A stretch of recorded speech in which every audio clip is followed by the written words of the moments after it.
professora que teve alguma coisa desse tipo há um mês atrás, a Betina, e ela ficou por 2 meses assim. E aí eu fico preocupada. Bom, se é para ficar com a voz assim, que seja, vai ficar. Tá bem. Eu vou ver no grupo se tem alguém que não entrou. Não, nenhum problema lá. Então tá, pessoal. Boa noite. Hoje eu tinha planejado para iniciar a aula fazendo a dinâmica que nós precisamos fazer para organizar os grupos. Eu ainda não recebi, deixa eu dar uma olhada até se vocês colocaram na primeira aula, coloquei espaço. Não, não coloquei espaço. Eu preciso eu preciso dos grupos, tá? Da escolha dos grupos. Lembra que nós separamos os líderes, eu já tenho eles, e eu já coloquei aqui na primeira aula, que é a Paula, o Yuri, a Débora, o Carlos Eduardo e a Lidiane, isso. Ah, tá faltando algum, é o Paulo, e tá faltando um aqui, que eu vou inserir. Vocês já têm o nome dos componentes do grupo de vocês? Pode falar, Débora. Pois é, professora, como a gente não conhece todos os alunos ainda, eu ia deixar para fazer essa escolha e conversar com os colegas quem queira participar numa aula presencial. Mas aí, se alguém quiser no grupo que estiver me ouvindo, quiser dar um nome para a gente fazer o grupo, tranquilo. Mas não é um problema, tá, Débora? Não é um problema. Uhum. Porque a gente vai fazer uma dinâmica para. Já te passo a palavra, Yuri. Tá, Para decidir qual grupo fica com qual temática, tá? certo. Nós Ok. teremos uma dinâmica. Então, como essa dinâmica tem que ser presencial, porque eu vou fazer a torre de blocos e aí precisa que seja presencial, a gente pode deixar para que vocês escolham antes da dinâmica. Mas, se alguém já escolheu, que já montou o grupo, coisa do tipo, aí já pode colocar aqui, entendeu? Não tem problema, tá? Como a escolha Certo. isso é de cada líder escolher o seu time, tanto faz. Ok, obrigada. Yuri, O meu grupo é eu. A senhora vai anotar ou como é que vai ser? Tá.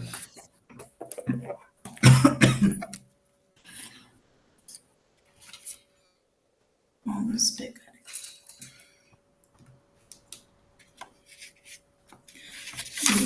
E eu tenho que inserir alguém.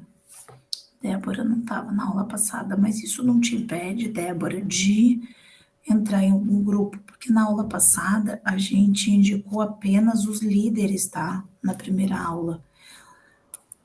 Inclusive, para quem não estava na aula, a gente explicou o plano de ensino, tá? E essa disciplina não tinha, até então, previsão de aula remoto, não tinha essa possibilidade. A gente tem todas as aulas presenciais, em tese,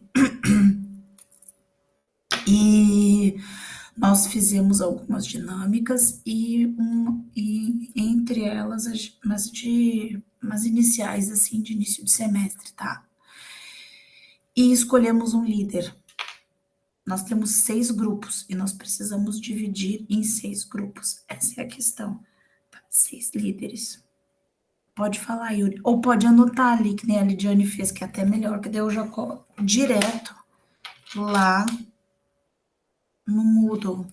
Eu vou Anotar. colocar aqui no chat, mais fácil.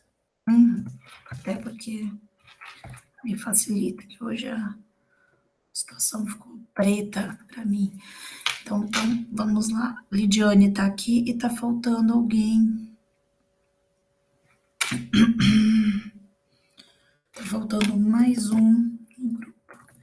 Quem não veio na primeira aula pode dar uma olhada no pode dar uma olhada no Moodle, que todos os materiais já estão lá, tá?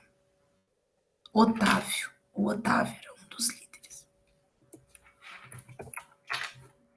Então, vocês me informem, ok? Se alguém ficar sem grupo, a gente divide, ou redivide de novo, tá? A ideia é que todo mundo tenha grupo, tá? Ali, no nosso, tem 27 alunos, tá? Deixa eu dar uma olhada aqui no Solis, para ver quantos alunos tem.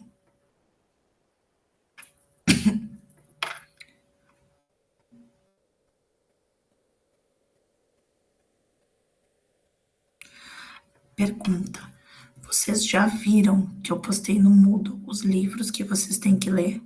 Vocês estão cientes que vocês têm aula que vem para ler um livro? Na próxima aula já trazer a resenha deste livro, que é só uma aula.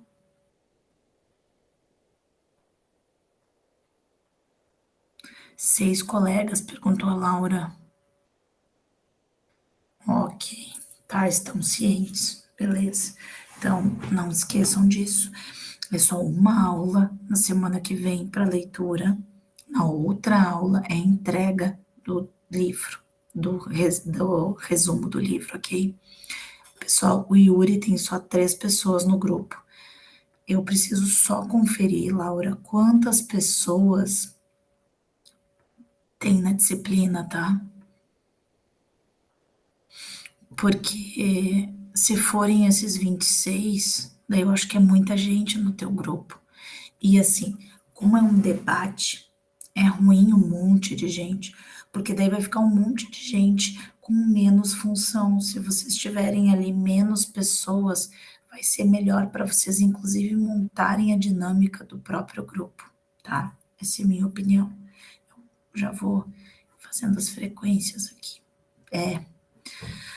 Ana Carolina tá aqui? Não. Opa.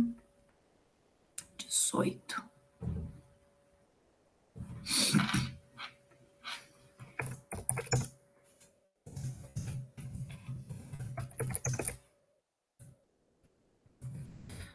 Passada vocês leram o Trachtenberg, fizeram uma dinâmica de aula. Quem não leu, dá uma lidinha, porque foi bem bacana. Ana Carolina tá aqui? Não. Beatriz tá aqui? Não, também. Carlos Eduardo tá. Daniel. Ah, o Daniel tá na aula da pós. Tem aula da pós-graduação hoje. Débora dos Santos tá aqui. Débora dos Santos tá aqui? Tá aqui. Débora Rosales tá aqui também. Débora Severo. Não, né? Boa noite, Otávio. Franciele Loreto. Tá. Francine tá aqui. Gustavo. Tá. João. Daniel, você tá na aula, não tá na aula? Vai pra aula da especialização, que essa aqui vai ficar gravada, tá? Não tem problema. O Daniel tem aula na especialização hoje, não precisa se preocupar, tá bem, querido?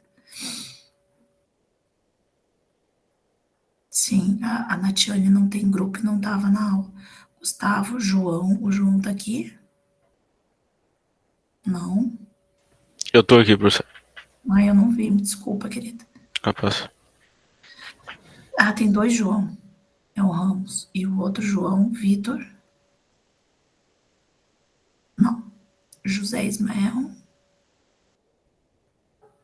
Tá. Laura tá aí. Letícia tá aí. Lidiane. Tem 2. Uma tá aqui, outra Lidiane. Não, tá aqui. Lidiane Silva. A outra, Luca tá aqui. Luca não. Vocês falem alguma coisa? Se eu falar o nome de vocês. Luíse, também não. Maciel. Estou aqui, professora. Ok, obrigada. Luiz, Luca. Maciel, Marcos. Marcos entrou no início. Aí. Miguel.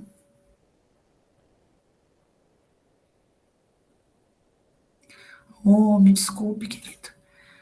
Ok. Ok, João Vitor, eu não ouvi. Eu tô com a voz muito prejudicada, então me desculpem. Eu tô falando bem pertinho do fone. Maciel tá aí, Marcos tá aí, Milene, sim, chamei, Lidiane, se eu chamei já vi que tá aqui, tá?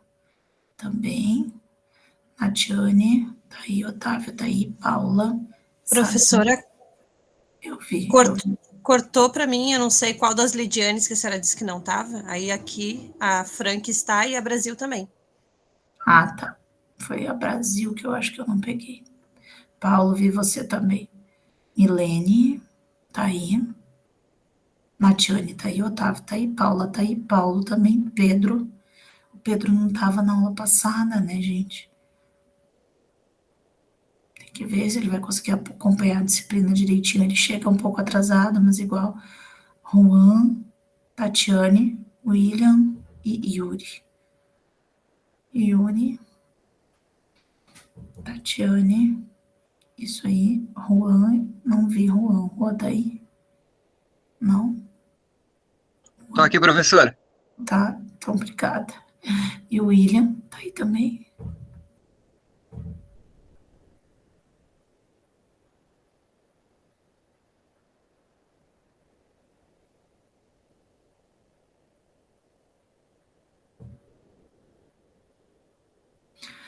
Segundo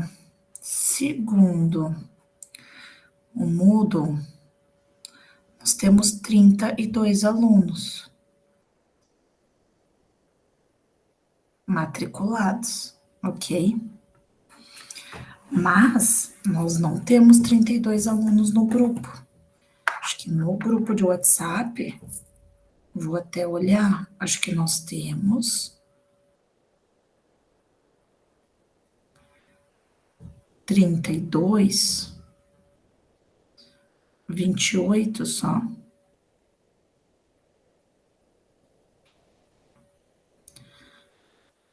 Vamos ver aqui.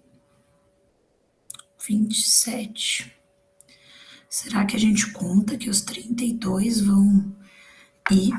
Se os 32 alunos cursarem, a gente pode fazer grupos de 5 e 6, viu, Laura? Mas, se não, nós teremos problemas. Acho que nós vamos deixar, Laura, o grupo de vocês para não precisar quebrar agora. Se você acha muito ruim isso, fala, tá? Até a próxima aula. E aí, na próxima aula, quando nós fizermos a dinâmica, a gente verifica o tamanho dos grupos. Só é importante que vocês não deixem para o final do curso, para começar a fazer a pesquisa, porque vai ser um debate. E é importante que vocês estudem, né? Vocês leiam.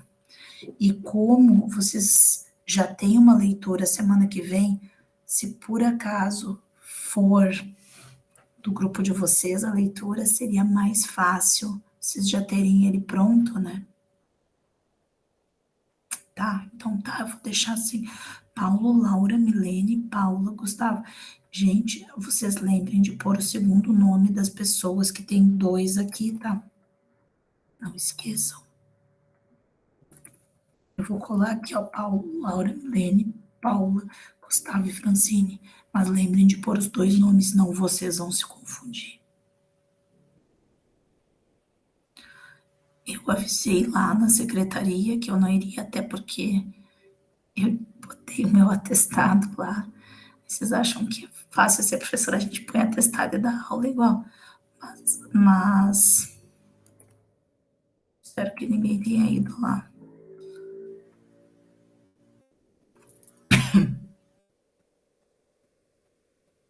Ok.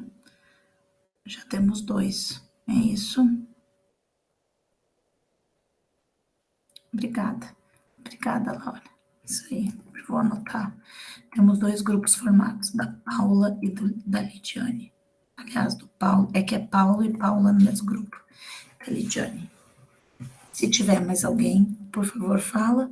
Se não, a gente deixa para a próxima aula, tá? Então, de novo, vou repetir até o final da aula 100 vezes. Semana que vem, vocês... O Gustavo não tá no grupo. Parabéns. Eu vou colocar, tá? Bom que vocês... Quem excluiu foi a Laura. Gustavo, é só o que eu tenho para te dizer. Foi isso, ela decidiu. Deixa eu botar aqui teu nome no grupo já.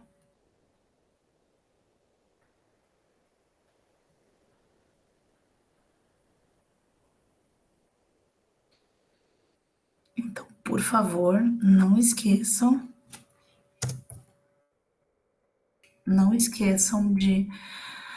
de acessar. Acontece. Não esqueçam de acessar os materiais também. Então tá, hoje a nossa aula é para começar a falar de TGA, porque na semana passada a gente falou um pouco sobre aspectos que são importantes na teoria geral da administração, né? Principalmente para entender e separar um pouco a técnica da teoria política por trás. Ah, Letícia, me falaram que tinha uma bicho perdida em TGA. Tudo bem, Letícia? Espero que você tenha conseguido acessar aqui tranquilamente. Você estava na aula passada? Sim? Ah, tá. Então você está menos perdida. Mas, por favor, coloquem ela dentro de um grupo, tá? Porque daí, então, você já participou um pouco da dinâmica, tudo. Para essa aula de sexta-feira, a gente vai fazer as aulas presenciais, tá? Mas, infelizmente, hoje eu não consegui ir, porque aí não é indicado que eu fique perto de vocês, porque eu vou passar doença para vocês, basicamente isso. Tá, então depois você coloca lá o Otávio no grupo, não sei se você botou aqui, eu não vi. Você põe ela no grupo de vocês, tá? E aí coloca aqui direitinho, beleza? Então tá, hoje a gente vai falar sobre TGA. A gente vai primeiro falar sobre administração e o que é teoria, e a gente vai falar sobre administração científica, porque a teoria geral da administração são os estudos das teorias administrativas. Quando vocês estudaram, tá? Eu vou anotar já outra vez.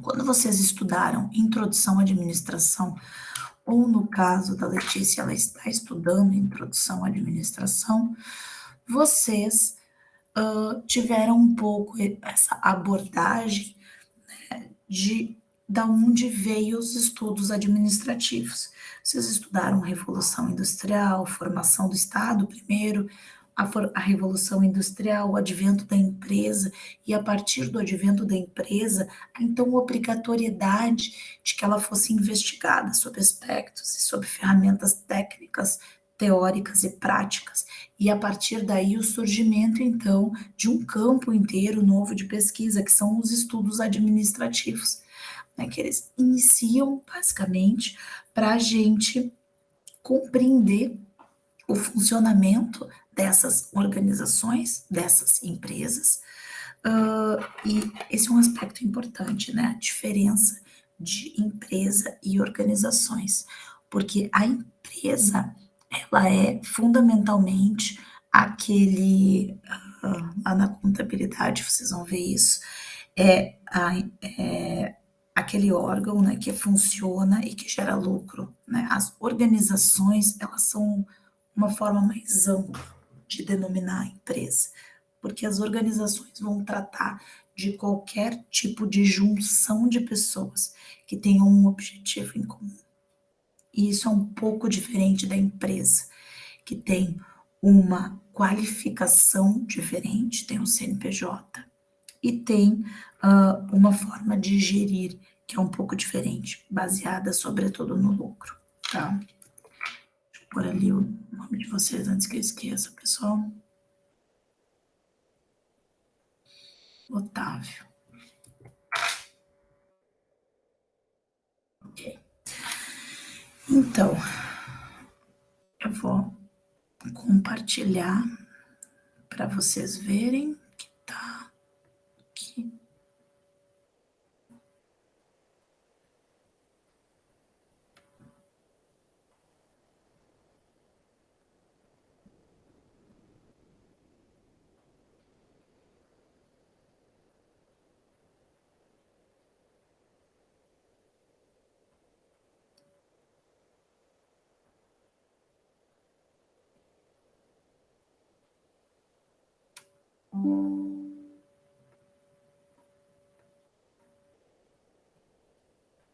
Isso aqui.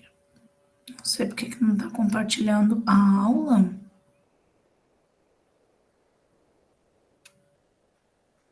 Então, vou compartilhar a tela.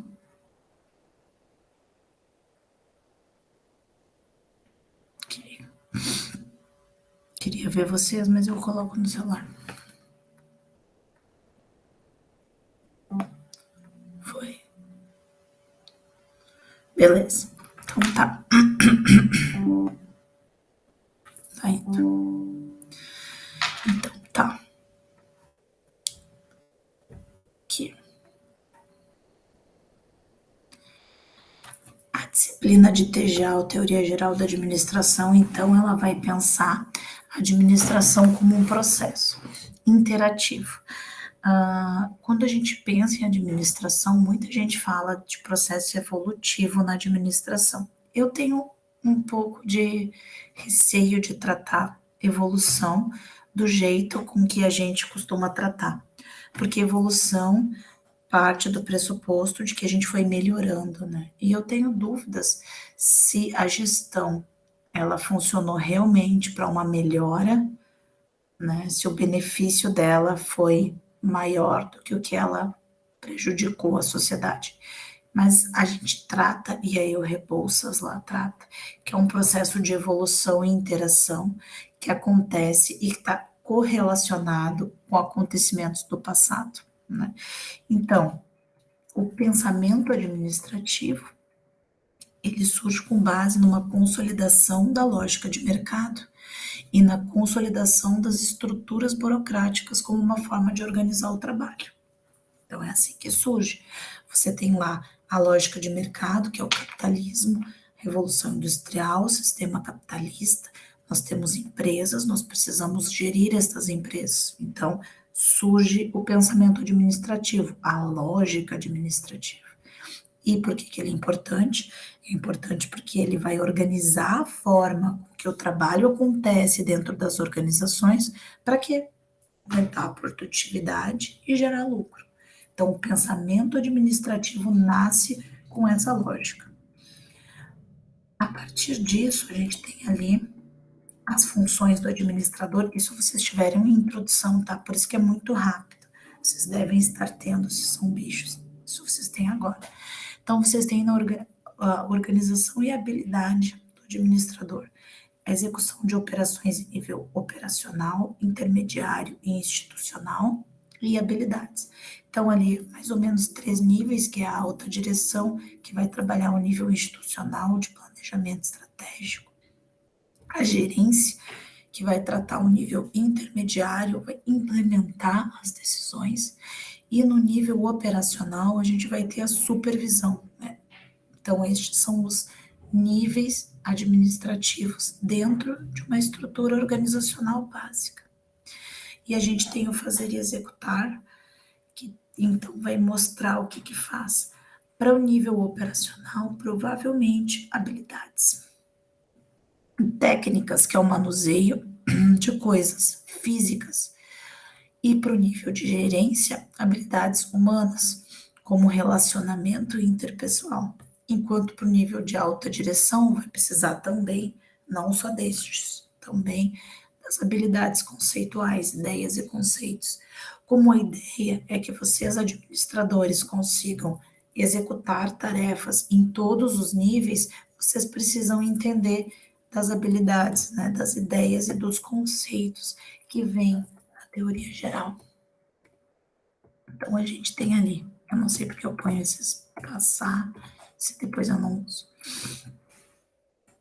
o fazer e o executar. Então, a gente tem ali das habilidades técnicas, tarefas, que a gente precisa de estruturas, não é? Então, a gente tem tarefas que precisam ser feitas numa organização. Essas tarefas, elas são feitas a partir de uma estrutura física que você precisa de pessoas, você precisa de um ambiente. Por que que isso vai aumentando, digamos assim? Porque lá no topo disso vem alguma coisa que a gente fala em gestão estratégica também, que é competitividade. Porque então é a partir dessa estrutura administrativa e da forma como você organiza, né, como você lida com uma organização, que você tem essas variáveis e se torna, então, competitivo. Todas essas variáveis, elas são estudadas na TGA, né? Por quê? Porque daí vocês vão entender que a gente começou de uma forma muito mais técnica, tanto é que o Taylor e o Fayol são engenheiros, né?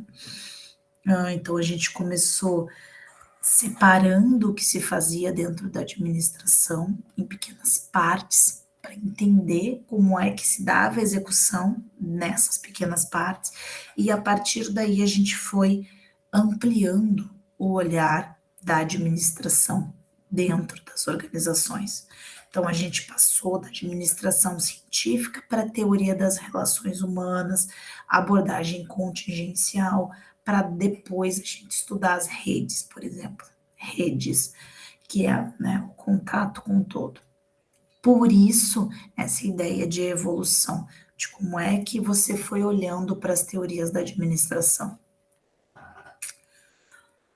Isso não significa que uma empresa da atualidade, ela está lá na ponta da evolução das teorias da administração, porque vocês vão ler o Taylor e o Fayol, e vocês mesmos, desculpa, vão perceber que muitas empresas, ou a maior parte das empresas que vocês conhecem, ainda se encaixam na teoria administrativa. Elas, científica, aliás, elas são muito simples, né? Elas não são complexas e elas são muito focadas nas tarefas e no manuseio das tarefas e em fazer as tarefas com habilidade, que é a parte da teoria científica, da administração científica. E poucas empresas, né, são mais complexas ou olham para o mundo de uma forma mais complexa. Então, a partir dessa ideia das teorias administrativas que a gente vai estudar, a gente lembra que os objetivos, vocês lembram não, porque tem um pessoal que não estudou: planejar, organizar, dirigir, liderar, controlar e oferecer resultados. É isso que faz o administrador, o gerente da organização, isso que ele faz. E o que são as teorias administrativas, então? Uma teoria é um conjunto de preposições que explicam fatos da realidade. E quem está dizendo isso é o Maximiano, num livro que chama Teoria Geral da Administração. Teorias da administração, então, são isso. São ideias práticas que ajudam a gente a entender e a organizar ou administrar as organizações que existem. As teorias que vocês vão ver aqui, elas partem da prática. Aliás, isso é uma coisa bem interessante, porque quando as pessoas fazem a seguinte crítica: poxa, mas essa é uma abordagem muito teórica. A teoria é sempre uma reflexão que veio de alguma realidade, né? Seja de uma realidade que você viu, seja de alguma realidade que você imaginou, mas ela vem de uma realidade. E alguém senta lá e escreve ela. a gente tem os modelos de pensamento e esses relacionamentos com as variáveis administrativas, que é o que a gente vai estudar. Aqui a gente tem todos eles, tá? Todos os modelos. Mas a gente daí lembra que essa disciplina é dividida em duas, TGA1 e TGA2. Então, uma parte a gente estuda em TGA1, outra parte a gente estuda em TGA2. E aí, cada variável que tem ali as suas tarefas, né, que mostra as teorias, tem os seus principais enfoques. A gente vai ter o que? A variável tarefa, que é o foco na tarefa. Gravem isso para as avaliações. Quando o foco é na tarefa, na execução perfeita da tarefa, a teoria conectada a isso é a administração científica, que é de 1903, lá atrás, tá? Quando a variável é estrutura, a gente tem 3 teorias: processo administrativo, a burocrática e a estruturalista, que são teorias para estudar a forma com que se estruturam as organizações. Que daí vai ter os princípios gerais da administração, organização formal e burocrática, estruturalista, quando vocês estudarão Weber, que é lá por 1909 até 50. E você tem, na variável pessoas, também outras 3 teorias, das relações humanas, do comportamento organizacional e do desenvolvimento organizacional. A teoria das relações humanas, aí vocês vão se dar conta de que vocês estudam ela também em gestão de pessoas. Ela aparece em 2 lugares. Por quê? Porque, assim como a gestão de pessoas é uma teoria que vem da administração, né? Estudar gestão de pessoas, a preocupação com as pessoas surgiu lá por volta de 1930, né? Depois disso, a gente tem a variável ambiente, que é quando a gente começa a entender a empresa, isso vai lá para TGA2, como sistema, né? E você tem a sistêmica, a estruturalista e a contingencial, que vai abordar as empresas como sistemas.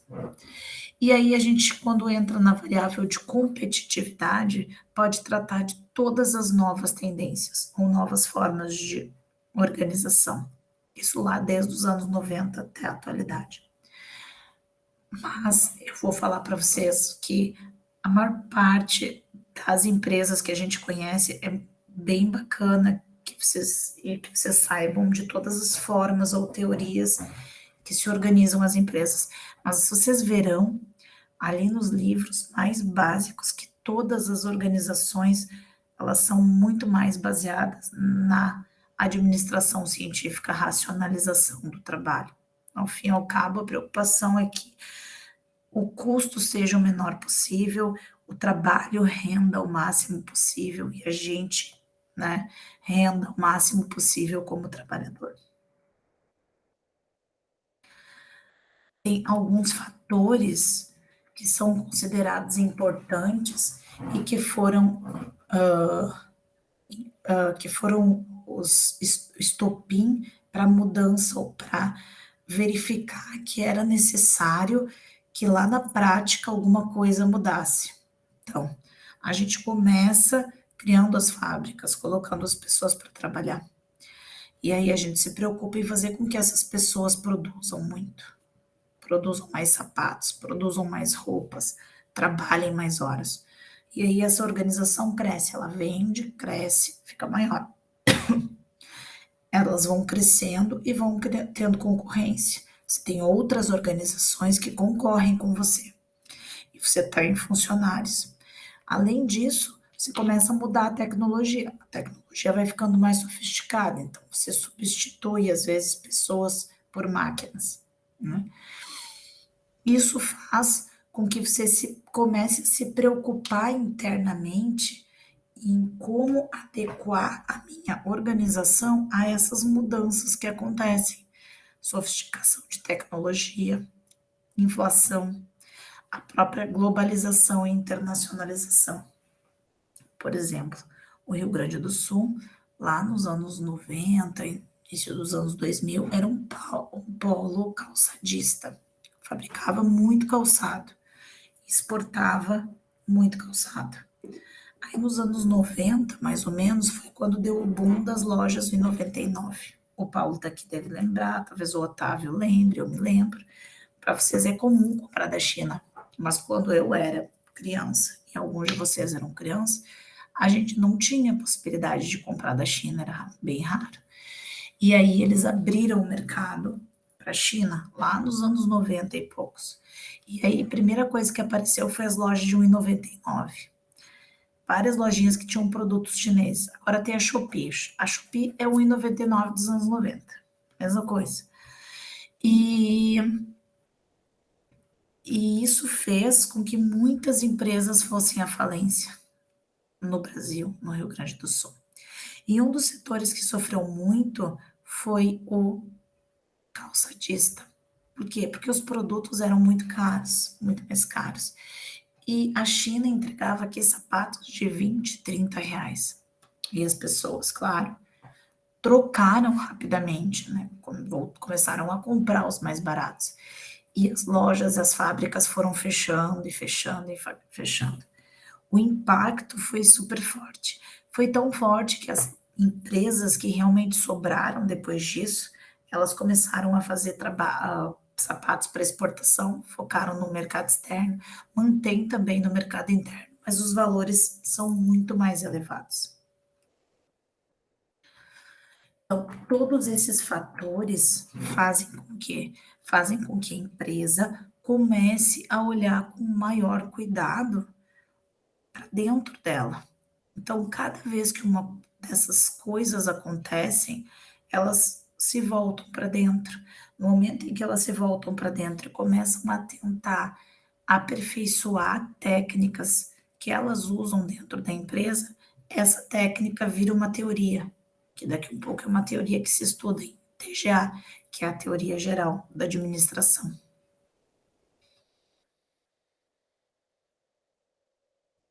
Beleza, então, entendemos o que é TGA, o que é teoria, o que é teoria geral da administração. Espero que vocês tenham entendido, pelo menos se alguém não entendeu, por favor, coloca ali no chat, faz uma pergunta, qualquer coisa, não fiquem sem entender. Outras questões, né, que acontecem com relação à administração, que mudam as teorias. Abordagens comportamentais, o conhecimento como foco, né, da diferenciação entre as organizações. Então, em algum momento, o conhecimento passa a ser tão importante que dentro da administração a gente cria uma disciplina que chama gestão do conhecimento, que é uma parte da gestão de pessoas que é voltada para que você capture, né, o conhecimento de cada um dos funcionários e meio que guarde numa caixinha, assim, que você tem uma caixinha de conhecimentos de cada um. Porque você sabe que pode precisar trocar ele, ou o funcionário pode, não sei, pode morrer, pode ir embora. E aí o que você faz? Você precisa trocar ele. E conhecimento virou um diferencial dentro das organizações. Tanto é que as empresas, né, sabem disso, elas cuidam bem, deveriam cuidar daqueles que detêm o maior conhecimento e se importam menos com aqueles que não têm. Maior interação entre instrumentos administrativos das organizações. Então, a organização, ela passa a integrar tudo o que acontece dentro dela. A gestão de pessoas é estratégico, o marketing é estratégico, todas as áreas, elas não mais atuam de forma separada, né? Ah, você faz isso, você faz aquilo, né? São peças que se encaixam numa organização. Não. Agora, dentro de uma organização, elas atuam em conjunto. A administração científica, aliás, o filme assim mais fácil de entender é um que eu até indiquei, eu acho que para gestão de pessoas, vou passar para vocês também assistirem, vocês já devem ter visto, que é Tempos Modernos, do Chaplin. Aquilo é uma empresa da administração científica. Mas se vocês prestarem bem atenção, muitas empresas da atualidade são da mesma forma. O que mais que é tendência? a divisão dos sistemas e processos administrativos em partes, porque ao mesmo tempo em que você integra fazendo com que cada pessoa tenha um trabalho mais específico. Ela sabe o trabalho de todo mundo dentro da organização, mas o que ela faz de tarefa é dela, e é específico. Definição dos papéis tem a ver com a divisão dos sistemas. Sistemas divididos têm papéis que são papéis no sentido de aquilo que você executa, que é direcionado para cada pessoa dentro da organização de uma forma muito específica. Alteração de cargos e funções dentro das organizações também é uma tendência, porque foram cortados vários cargos e funções. É só pensar na lógica de todo mundo é gerente, né? Você entra no banco, tem o gerente geral e gerentes, tem 400 gerentes abaixo dele. Tem um comprometimento maior com os resultados. Todo mundo tem meta, todo mundo, mesmo o chão de fábrica, mesmo todos os gerentes. Tem uma interação maior de teoria e prática e a universalização da administração, que a gente chama de empresariamento do mundo, que é a ideia de que os preceitos da administração se espalharam e eles tomam conta de todo o universo de relações que a gente tem. Não sei qual é a opinião de vocês com relação a isso. Inclusive, gostaria de saber.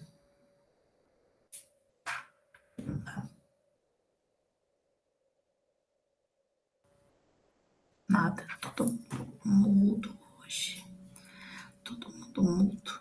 Qual é a opinião de vocês a respeito da lógica de que uma das tendências da administração é a universalização da administração? E essa tendência diz que a lógica de executar as coisas de maneira administrativa tomou o mundo. Todo mundo usa essa lógica nas relações humanas, nas relações afetivas, no ensino. Vocês concordam com isso?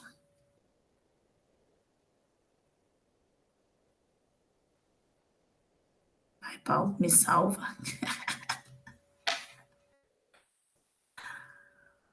Pode falar.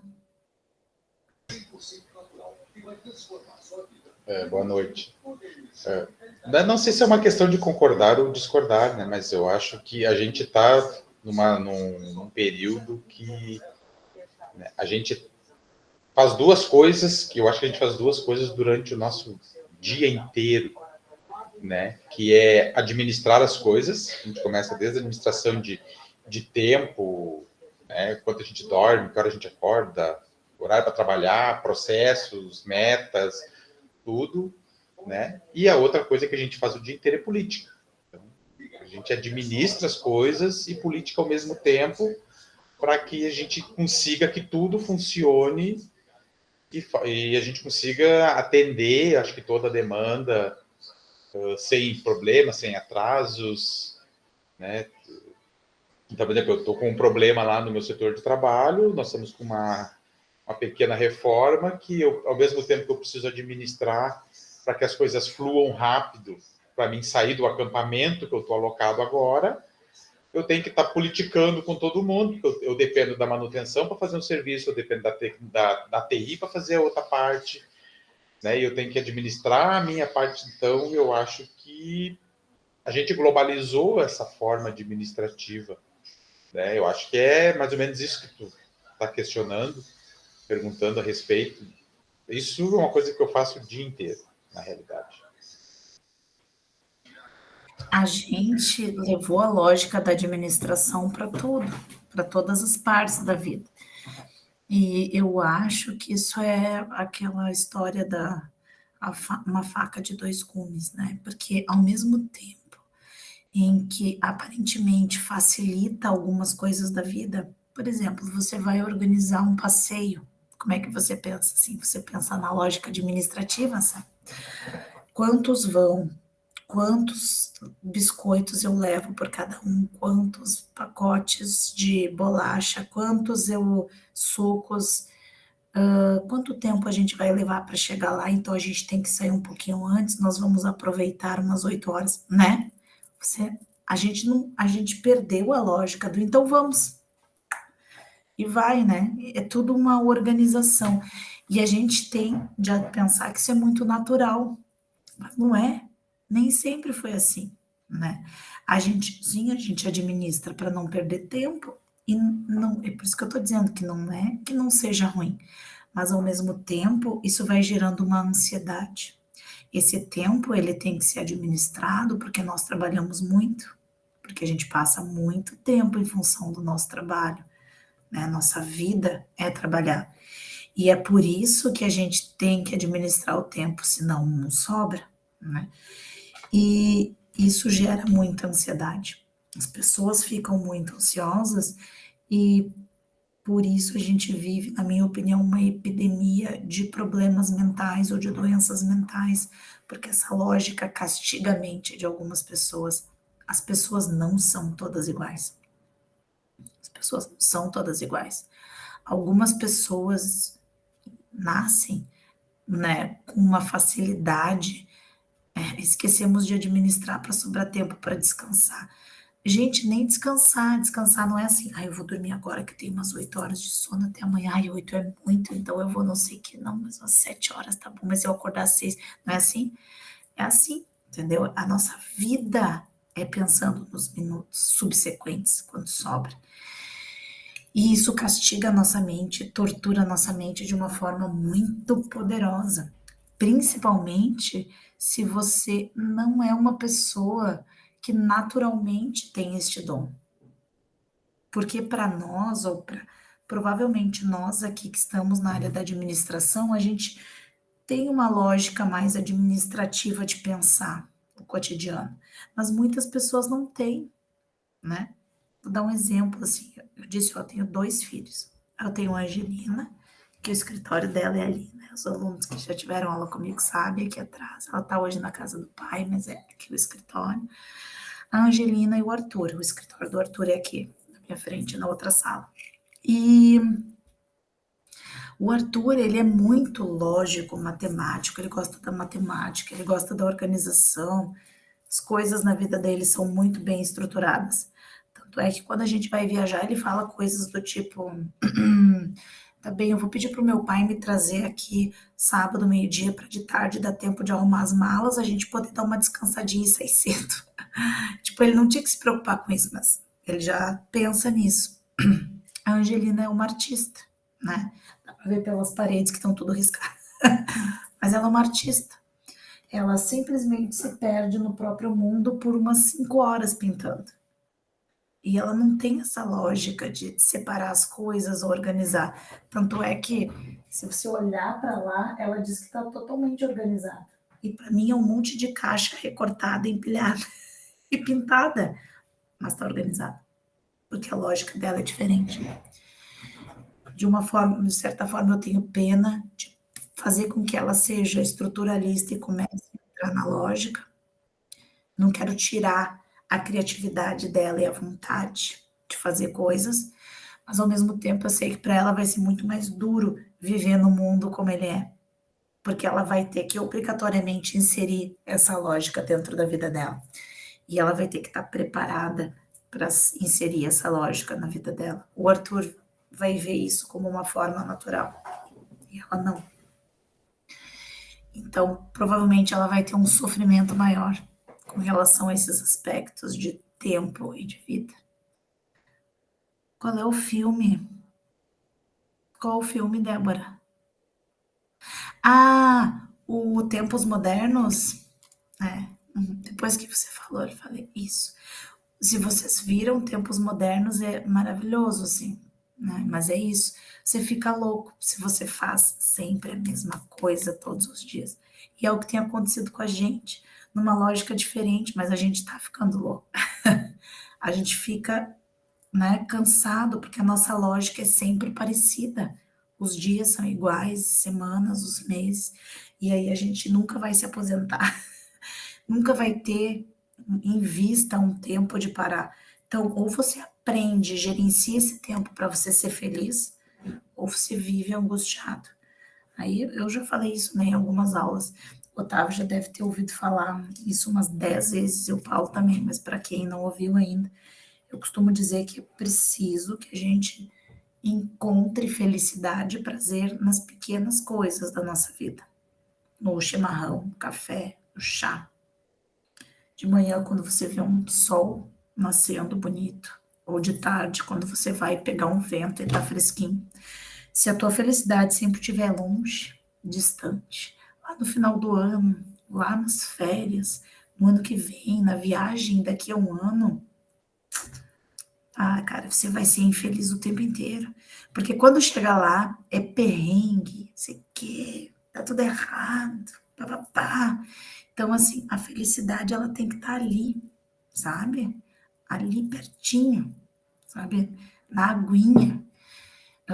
E aí algumas pessoas falam, mas isso é tão simples. Mas é isso, é isso.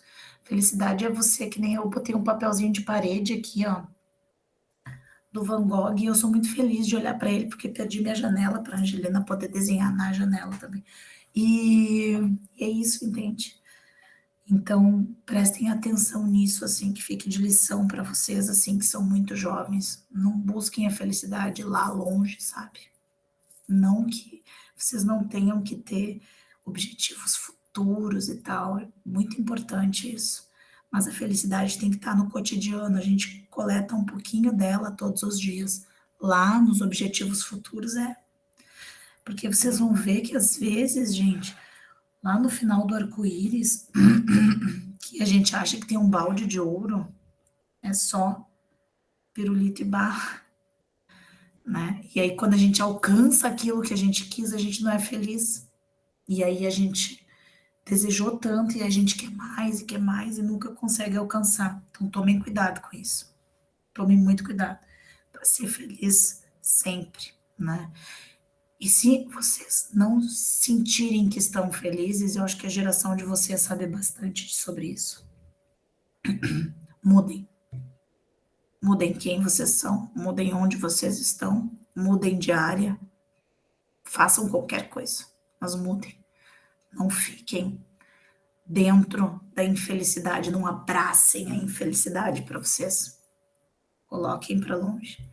Coloquem para longe para buscar de alguma forma, uma forma de vocês ficarem felizes. Feito a nossa terapia do dia, voltar também para as tendências, competências essenciais, então. Articular a organização de forma eficiente e eficaz. Então, a teoria da administração científica e a teoria do processo científico vai mostrar como é que a gente faz isso, como é que a gente organiza de forma eficiente e eficaz uma organização. A teoria das relações humanas vai mostrar como é que a gente ouve, incorpora e aplica bons conselhos dentro da nossa organização. A teoria da burocracia e a teoria estruturalista vão mostrar como é que a gente trabalha com as relações de poder existentes dentro da organização.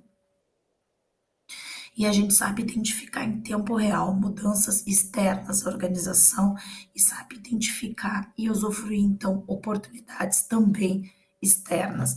Porque se a gente identifica as mudanças que estão acontecendo, a gente consegue abraçar as oportunidades mais rapidamente. E a partir daí a gente está trabalhando nas teorias de sistema e contingencial, que é perceber que a organização faz parte do mundo e ela não está isolada daquele mundo, ela faz parte do que está acontecendo. Uma empresa faz parte do mundo, ela produz alguma coisa para uma pessoa comprar e usar. Então, ela faz parte do planeta que a gente vive, ela gera externalidades.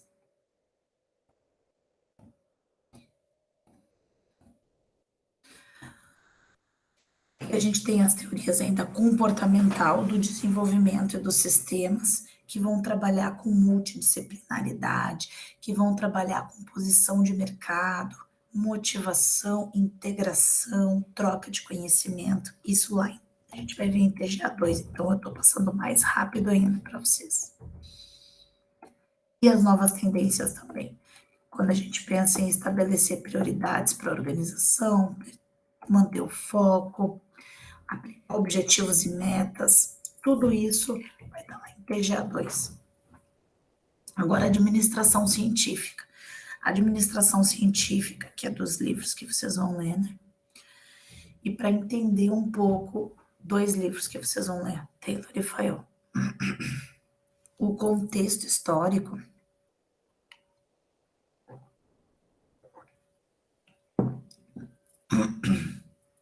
eu vou indo, tá? Se eu notar que vai ficando muito ruim, aí eu encerro antes, mas eu vou indo até onde eu aguento. Então, os fatores de contexto histórico é um enfoque racionalista. Vou colocar tempos modernos lá, porque nós temos bicho aqui, e aí vocês que não assistem, vejam. É um enfoque racionalista, vocês vão ver no livro. Então, eu vou pensar estritamente no que eu preciso, a melhor pessoa para fazer o que eu preciso, e aí é bem o período em que você pegava pessoas mais baixinhas para fazer uma atividade que precisava de um espaço menor, né? O enfoque todo era no monopólio do capitalista, então assim, tu tinha poucas fábricas, todo mundo queria trabalhar lá, porque estava todo mundo sem emprego, então é fome, miséria, né? O contexto histórico lá do final, assim, do século XIX, então bem complexo, muito desperdício de recurso, a produtividade não era alta, muita gente trabalhava, o salário também era uma miséria, por isso que a produtividade era baixa, a força de trabalho era desqualificada, sim, porque você não tinha cursos técnicos, as pessoas entravam lá, bem como no filme, eram atiradas numa fábrica, e elas ficavam lá martelando, ou pegando um parafuso e trocando de lugar o resto da vida, que não era muito, né, porque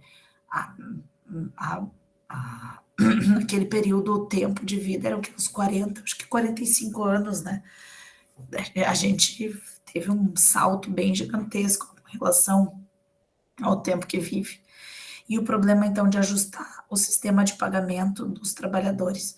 O contexto histórico era esse, né, das fábricas, do nascimento delas e do funcionamento delas, como organização. O outro, que é Homo econômicos, que vocês já devem ter ouvido falar, porque vocês têm umas 6 disciplinas de economia, então, né, que é o ser humano essencialmente egoísta e racional, orientado por motivações materiais. E a organização considerada um sistema fechado, que tem foco nos processos. Então, existe uma ciência de administração que é capaz de ser universalizada. Aí eu abro parênteses, né, para fazer uma crítica da época, que o ser humano era egoísta e irracional, mas também a gente vinha, né, de monarquias absolutistas que eram proprietárias de tudo, eram proprietárias dos meios de produção, eram proprietárias das terras, eram donas de tudo, e o comércio, naquele período, né, 1800, até final de 1800, era muito voltado à produção de peças para essa população mais rica, porque a população mais pobre vivia basicamente do que sobrava, dos restos, né? E aí, quando a gente vê assim série, quando a gente vê filme e tal, tem muito foco, né, nos ricos, mas aqueles ricos ali eram um percentual bem pequenininho de sociedade. O resto toda a sociedade vivia numa miséria brutal, mas era o resto todo. Eram os monarcas e o resto, tá? E o resto da sociedade inteira. E no momento em que começam a construir fábricas e aquilo gera dinheiro e os monarcas vão perdendo espaço para aqueles novos ricos, que são os proprietários, então, das fábricas, que vão substituindo o tipo de riqueza, temos ali a invenção, né, a moeda, o dinheiro como valor de troca, e a partir dele, pessoas que produzem e pagam, ao invés de trocar a banana por beterraba, você começa a trocar por dinheiro, você tem pessoas que vão acumulando e ficando muito ricas. E aí, a partir daí, a gente tem uma sociedade que precisa dos postos de trabalho, porque a camada social é muito pobre. Bom, a gente tem aqui no Brasil, por exemplo, o advento da escravidão, porque ao chegar aqui os portugueses, em 1470, data mais ou menos da primeira vez que eles avistaram as terras, e aí eles entenderam que aqui eles podiam tirar uma grana, e eles pararam e aí começaram a matar os proprietários da terra, porque os proprietários não eram os ocidentais e os europeus, eram os indígenas que estavam aqui há, né, centenas de anos antes. Tem um cara vocês já devem ter lido, que chama As Veias Abertas da América Latina. Se vocês não leram, é importante que vocês leiam, porque é um livro que fala sobre as nossas origens, né, indígenas. E depois disso a gente veio para cá, devastou, matou os indígenas, aí ficou sem força de trabalho, tinha que colonizar, criou uma colônia de exploração, porque tudo ia para a Europa, colocou o quê? Escravos aqui. Então, a nossa primeira força de trabalho foi escrava. Depois trouxeram os europeus em uma outra condição para ocupar os postos de trabalho escravo. Lá em 1920, já, início da Revolução Industrial, começaram a ser os primeiros trabalhadores, né? Mas num processo meio escravocrata. Então, era a forma com que a burguesia funcionava. Por isso, tão ruim o trabalho nesse período, né? Então, e aí só a partir da organização lá interna dos trabalhadores e dos sindicatos, que são desse período, que eles começam a ter noção de que a empresa também, a organização precisa deles, é que essa lógica vai mudando, né? E aí as empresas vão começando a observar que elas precisam também do humano que está trabalhando ali, dar umas condições melhores. A gente tem aqui alguns autores, tá? Então, a gente tem o Taylor, que é o grande criador e estudioso que é mais destacado nessa área. Tem o Lawrence Gantt, o Gilbert e o Emerson, né? Então, cada um destes autores ali no início de 1915, começou a falar sobre produção, né? O Taylor, vocês vão ler, ele estudou toda a produção. O Gantt, o Lawrence Gantt, criou um gráfico, que é um método para acompanhar a produção. Naquela época era uma super inovação, porque ele criou uma forma de verificar como é que, né, você estava produzindo mais e mostrou em gráfico. O Gilbert, junto com a esposa dele, fez estudos dos movimentos no trabalho e nas situações de fadiga para reduzir as horas de trabalho. Eles são os precursores dos estudos em relações humanas, que vem um pouquinho depois, em 40. O Will Emerson, que aperfeiçoou, então, e padroniza as condições de trabalho e as técnicas administrativas da época. Então, todos estes autores, eles partem da prática, dos estudos práticos daquele período, e têm contribuições, né, para a teoria geral da administração, criando formas, ou dizendo como é que essas empresas se organizavam nesse período. Aí tem o Ford, né, que vocês devem ter visto lá em Introdução à Administração também, que vai falar do quê? Vai consolidar a linha de montagem, o processo de fabricação em linha de montagem, vai mecanizar ele. Depois tem Toyota, enfim, que vai melhorar, mas tem ali. E o Karl Bahr, que contribui para a melhoria de produtividade com a régua de cálculo, né, que vai fazer, então, com que o supervisor entenda as variáveis de corte lá dos metais. todos estes caras partiram da prática, dos erros que eles verificavam na prática dentro das organizações e contribuíram para montar o que a gente chama de administração científica. Então, aqui o Taylor, que vocês lerão, né? O Taylor, que nasceu em 56 na Filadélfia, e ele era um religioso protestante de uma família bem importante. Ele foi operário, capataz e contramestre até chegar a engenheiro, mas ele era de uma família importante, tá? E ele começou a identificar alguns problemas na organização, como pagamento relacionado a tarefas, falta de definição de responsabilidades dos operários, não cobrança de resultados, o excesso de achismo na administração, conflito, falta de capacitação, falta de incentivo.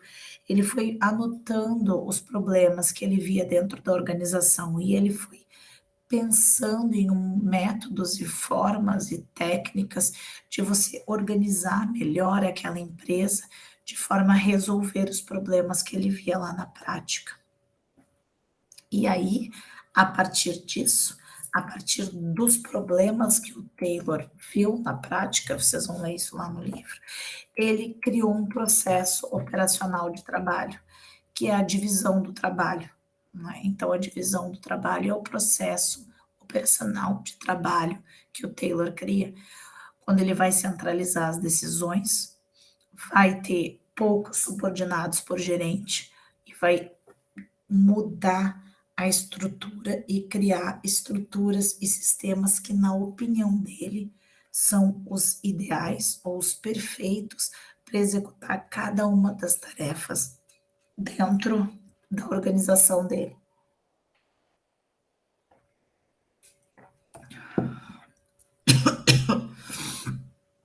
O estudo do Taylor, lá o Motta, vai mostrar que é mais ou menos assim. Ele começa com o estudo de tempos e movimentos, e aí ele vai determinar uma única maneira certa de se fazer, né? Vai verificar. E aí, a partir do problema, que é essa única maneira certa de fazer, porque fadiga, porque cansa o funcionário, ele vai começar a se preocupar com a seleção das pessoas para cumprir as tarefas, para manter um padrão de produção, aumentar a produtividade. E aí eles têm mais lucros e mais salários, né? E aí você tem ali o que correlaciona tudo, que é o incentivo monetário, né? Há um incentivo de dinheiro através de uma supervisão para que essas coisas aconteçam. Então, a partir do estudo de tempos e movimentos dele, que é o filme, vejam o filme que eu vou inserir lá no tópico, ele vai determinar a maneira de fazer as coisas, e ele vai fazer isso a partir da seleção de homens que são perfeitos para executar essas tarefas. Ali no livro fica muito claro, aliás, para vocês, tá? E aí, a partir disso, ele vai ter um padrão de produção, aumento de produtividade e mais lucro. Com esses maiores lucros, ele cria supervisores que vão supervisionar esses homens para eles sempre fazerem da melhor forma. Tem alguém que nunca viu o filme Tempos Modernos? Coloquem ali, depois eu já olho sim ou não, se vocês viram.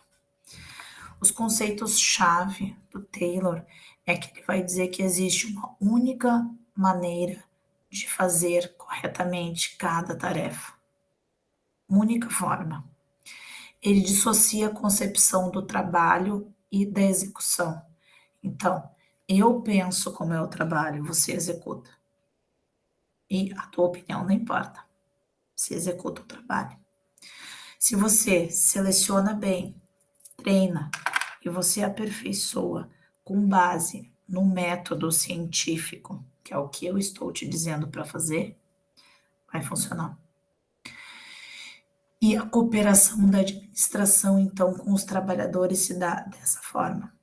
Você faz o que eu estou mandando. e remunera baseado em se você rende mais, você ganha mais. A partir disso, a gente tem o que chama, até vou ver se vocês escreveram aqui.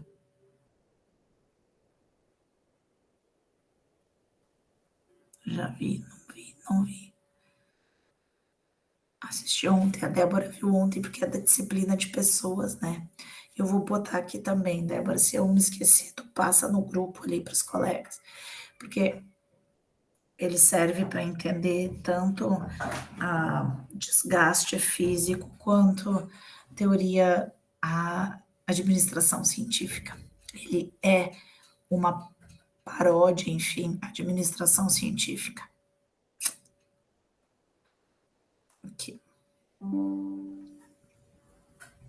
Então, os princípios da administração científica. A gente vai ter o princípio do planejamento, do preparo, controle e execução. O princípio do planejamento substitui, então, a improvisação pela ciência por meio do planejamento do trabalho. Antes, o funcionário chegava, ele tinha que executar uma tarefa e era meio que, sei lá, resolve, dá teu jeito. E a partir do Taylor é que se criou a ideia de que é preciso planejar. Então, não é assim que você faz, assim você faz assado e você faz de outra forma. Vamos organizar isso. Então, eu vou dizer qual é a primeira tarefa que tu faz, qual é a segunda, qual é a terceira, e você vai fazer estritamente na ordem que eu tô te dizendo para fazer. Isso não existia até então. Foi a partir dele que isso começou a ser colocado dentro das organizações. O princípio do preparo. Você seleciona de forma científica os trabalhadores e prepara todas as máquinas segundo uma disposição racional. Então, você vai selecionar as pessoas que estão ali, vai preparar as pessoas que estão ali para trabalhar. E você vai selecionar cientificamente com fatores que são físicos mesmos das pessoas. O princípio do controle, físicos assim, ó, mais alto para determinada função, mais baixo, mãos grandes, né? Corpo maior, o corpo é menor. E aí você vai preparar aquele corpo para executar um trabalho. Aí a gente chama de corpos dóceis lá na filosofia. E aí até fazer um adendo assim, que a minha tese de doutorado é um pouco sobre isso, porque ela fala que, da mesma forma que os corpos foram docilizados para o trabalho a partir dos princípios da administração científica do Taylor, lá em 1920, e eles foram moldados para serem corpos que executam bem determinadas tarefas na organização. Na atualidade, os nossos corpos também são moldados para o trabalho, que é imaterial, porque carrega o que o sujeito tem dentro dele e põe para trabalhar, mas a partir de uma lógica relacionada ao embelezamento físico. Vejam só, que é pessoas bonitas são consideradas mais preparadas, digamos assim, dentro do ambiente de trabalho para receber incentivo monetário. E naquele período, pessoas que tinham um determinado padrão de corpo relacionado para o trabalho que ia executar, que eram pessoas que recebiam mais. E a gente tem vários estudos que comprovam isso. O princípio do controle. Certificar que o trabalho está sendo executado de acordo com os métodos estabelecidos. Então, você põe o gerente. Você cria a figura do gerente aqui, que o gerente passa a existir. Porque você planeja, prepara e controla. Você põe alguém para verificar se ele está fazendo o trabalho que ele está fazendo. E o princípio da execução, que distribui atribuições e responsabilidades para que a execução do trabalho seja disciplinada. ele execute exatamente da forma que você previu que ele devia ser executado. Bom, e aí tem esse cara aqui, que é o Henry Ford. Você já deve ter ouvido falar do Henry Ford, porque tem um monte de frases bacanas sobre ele. Por quê? O Ford, que nasceu em 1863, só fundou a Ford Motor Company, que tinha métodos artesanais, por sinal, depois dos 40, né, os 40 anos de idade. Aí ele tem muitas frases relacionadas a ele lembrando isso. Então ele era mecânico, ele fundou a Ford Motor Company e ele lançou o modelo T, né, o Ford T, Ford Bigode, que demorava mais de 12 horas para ser produzido. Em 1925, cerca de 15 anos depois, um carro no modelo T saía a cada 15 segundos da linha de produção. Então, Ford ficou conhecido por ser quem? O pai do que vocês já devem ter estudado ou ainda não, da esteira, né? Foi ele que criou aquele modelo que, inclusive, é ironizado lá em tempos modernos, né? Que você vai colocando as peças, você vai criando a linha de montagem, você vai criando o passo a passo a partir das ideias do Taylor, tá? Ele também estabeleceu um salário mínimo para os trabalhadores e um horário de trabalho, que eram 8 horas e 5 dias de trabalho. Antes dele não funcionava assim, não. Eram mais horas de trabalho, 12, 16 horas e 7 dias por semana. Isso na fábrica dele, né? Mais tarde é que os sindicatos pegaram essa ideia aí e captaram para eles também. O básico, os princípios básicos do Ford. Então, o princípio de intensificação, ele diminui o tempo de duração com a utilização de equipamentos e matérias-primas e rápida colocação do produto no mercado. Então, a rapidez, o princípio da economicidade, alta rotatividade, ele reduz o valor do volume de estoque de matéria-prima e faz com que o automóvel fosse pago antes de vencido o prazo de pagamento dos salários e da matéria-prima. Ou seja, a pessoa que compra, paga antes dele terminar de comprar, de pagar os salários e todo o estoque de materiais que ele precisa para fazer o carro. A produtividade. Ele aumenta a capacidade de produção do homem no mesmo período. Ele produz mais se ele começou produzindo um carro a cada 8 horas e ele acabou produzindo um carro em 15 segundos, né, montando, então ele aumenta muito a produtividade. E a princípio da exceção, se preocupa com as correções se tiver desvio do padrão. Então ele corrige se tiver algum problema. As principais contribuições do Ford. O Ford, então, ele vai mostrar que tem uma melhora acentuada da produtividade e eficiência nas fábricas através de um método científico. A introdução de uma forma diferenciada de remuneração relacionada com a produtividade e a criação de base para o desenvolvimento de uma linha de montagem que propicia a produção em série. A gente cria a produção em série a partir dos preceitos do Ford.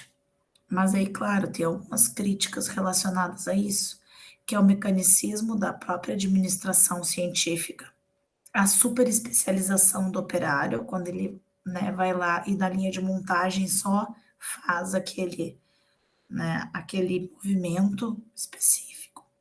Uma visão microscópica do homem, a ausência de comprovação científica é uma das críticas que falam, né, que fazem a ele, porque cientificamente ele acaba não comprovando que faz sentido, né, o homem fazer só uma tarefa, ou que ele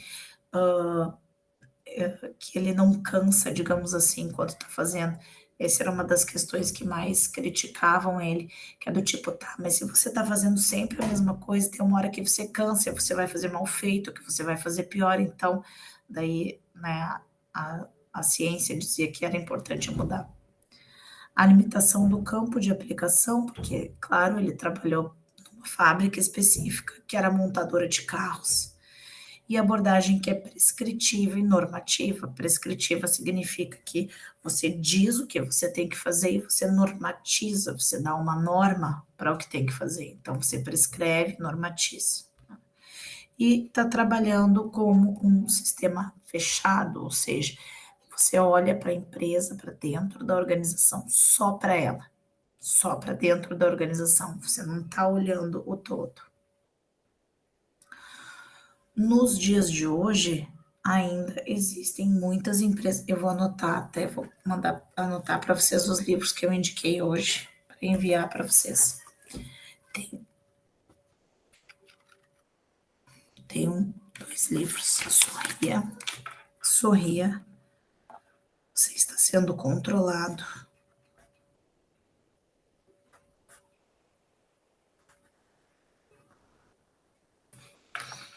Tem mais um, que depois eu vou catar ali o nome para mandar para vocês, que são 2 livros atuais, que vão mostrar o quanto essa estrutura de especialização de trabalho é usada até hoje nas montadoras. Elas são exatamente iguais naquele período, ao período que o Ford fazia carros. Então, Sorria, você está sendo controlado, é um deles. E tem o da Mansano.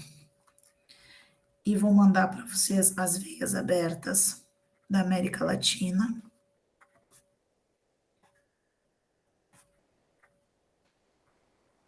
Para vocês entenderem o contexto social, histórico, de formação do Estado brasileiro. Acho que vocês têm alguma disciplina que trata de formação do Estado brasileiro, mas é importante sempre vocês terem em mente o contexto de formação histórica do Estado, quando vocês forem pensar sobre as ciências administrativas. Acho que vocês nunca leram, mas algum dia na vida vocês têm que ler Casa Grande Senzala, que também vai falar disso. Acho que é importante. Então, a análise da produção em massa também utilizando as linhas de montagem e o estudo de tempos e movimentos. É utilizado até hoje para aumentar a produtividade. Se eu colocar um banquinho aqui, se eu fizer isso aqui e tal, eu não preciso ficar tão longe, eu vou mudar a linha de montagem, vou trazer ela mais para perto. O estudo do básico da administração é um dos mais utilizados para gerir grandes organizações industriais da nossa época, tá? Então, isso não é um problema, isso não é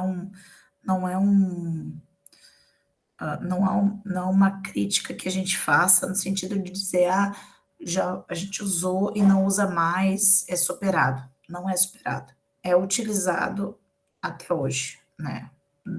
Dentro das empresas. Provavelmente vocês conhecem empresas que vocês diriam, essa é uma empresa fordista, essa é uma empresa taylorista, no dia de hoje, tá? Para estudar, é que aqui já vem enfoque racionalista, tá?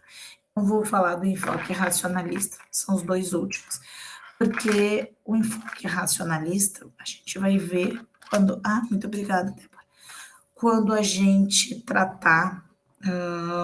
basicamente do Weber, né, do racionalismo do Weber, que é a auto-organização das empresas. Quando a gente tratar do racionalismo do Weber, aí o enfoque racionalista entra dentro da teoria. Mas, por enquanto, ainda não. Eu vou anotar para vocês aqui o livro. Controlado. Mandar o linkzinho. Isso aqui tá muito caro. R$50. Vou mandar aqui. Pra vocês olharem. Eu devo ter em algum lugar, tá? Preciso procurar. Sorria, você está sendo controlado, que é da Mansano, e tem mais um, que é para mostrar que essas formas de gerir as veias abertas da América Latina também. Todos esses 2 eu tenho. O livro. Esse é R$20, ó, se vocês quiserem comprar. É 10 pila na estante virtual, aliás.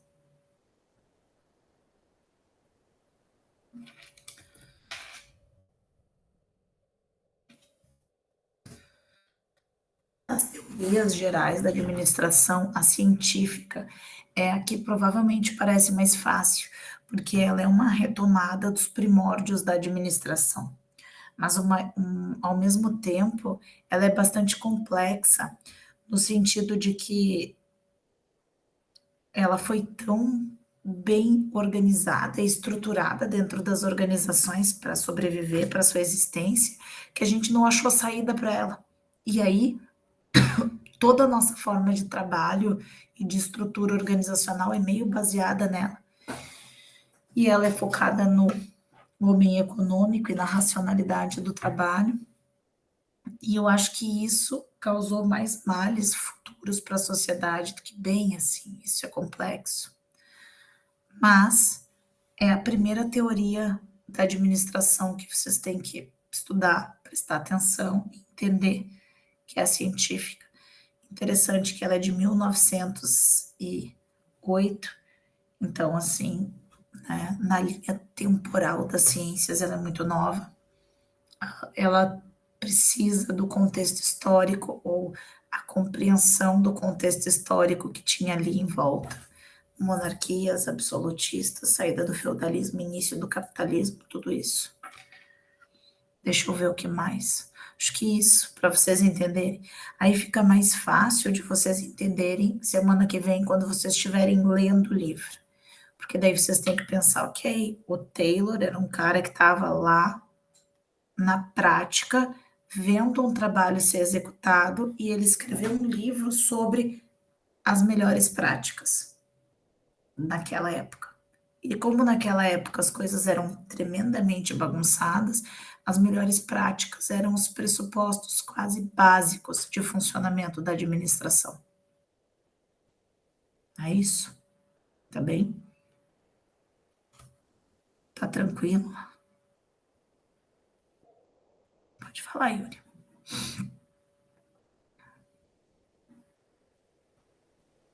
Não? Pode falar. A gente não tá ouvindo. Ah, foi sem querer. Tá bem. Perfeito, então, pessoal. Alguém tem alguma pergunta?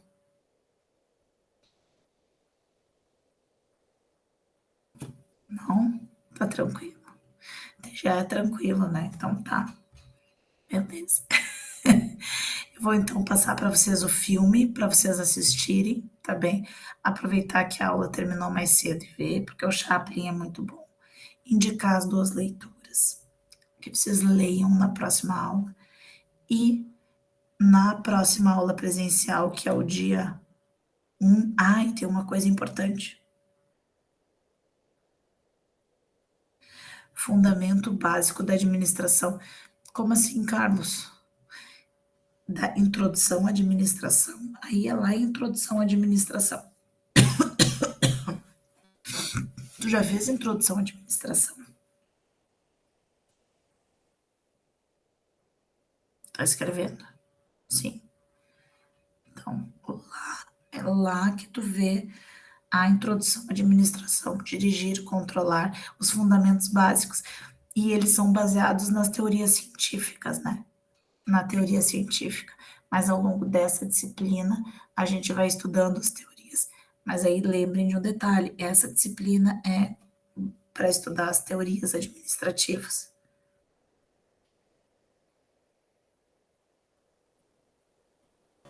Tá bem? Tem mais alguém que tem alguma dúvida? Não?